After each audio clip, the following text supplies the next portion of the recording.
Hi guys, तो सबसे पहले हमारा फेच मेथड आता है। फेच मेथड कैसे होता है, जैसे हमें फेच फाइल यूआरएल, इसका मतलब फेच मेथड यूज़ करेंगे फेच एपीआई के लिए। तो this is basically fetch API. Okay, तो हमें क्या करना है, फेच फाइल यूआरएल, इसके अंदर यूआरएल डालना है, दैट इज पाथ डालना है फाइल का जिसमें से आपको डेटा फेच करना है। फिर आता है फेच मेथड रिटर्न्स प्रॉमिस। हमें पता है जो फेच मेथड है वो एक प्रॉमिस रिटर्न करता है, और जब भी प्रॉमिस सक्सेसफुली रिटर्न हो जाता है तो हम क्या करते हैं, उसको डॉट देन से हम यहाँ पर एक फंक्शन को कॉल करते हैं। ठीक है, डॉट देन फंक्शन, और अगर वो फेल हो जाते हैं तो हम कैच फंक्शन कॉल करते हैं।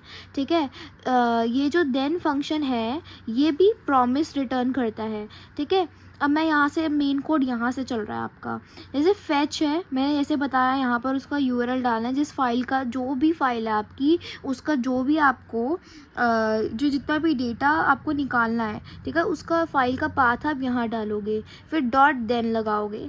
देन हमने इसलिए लगाया है क्योंकि हमने ये सोचा है कि जो हमारा फाइल है, हमारी फाइल है, उसने हमें सक्सेसफुली रिट्रीव करके डेटा दे दिया है। अब वो डेटा कहीं तो स्टोर करना है, तो हम करेंगे फंक्शन बनाएंगे एक, ये हमारा एक एनोनिमस फंक्शन होता है।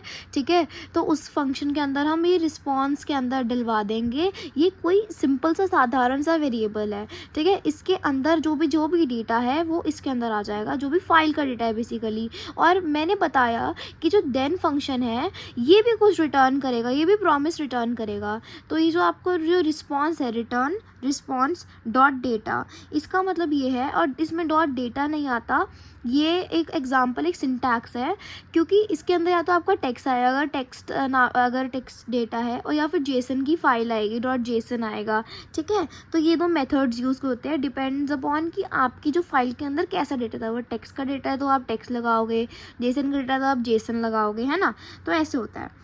फिर उसके बाद क्या होगा, ये भी कुछ रिटर्न करेगा। अब इसने रिटर्न किया, देखिए ऐसे लाइक एक बॉल फेंकी, अब उसको पकड़ने के लिए भी तो कुछ चाहिए। हमने एक और देन फंक्शन लगाया, देन यहाँ पर देन फंक्शन लगाया, उसमें भी एक फंक्शन लगाया। क्योंकि जो इसने अब डेटा फेंका है, अब वो रिजल्ट नाम का वेरिएबल पकड़ेगा। ठीक है, तो कंसोल डॉट लॉग पे इसने ये पकड़ लिया, यहाँ से बॉल फेंकी और यहाँ आ गई। ठीक है, तो ये जो रिजल्ट के अंदर पूरा का पूरा जो ये रिस्पॉन्स में डेटा था वो अब रिजल्ट में आ गया, ये भी एक वेरिएबल है, और रिजल्ट हमने सिंपली अपने कंसोल में प्रिंट करा दिया। So this is how fetch API works.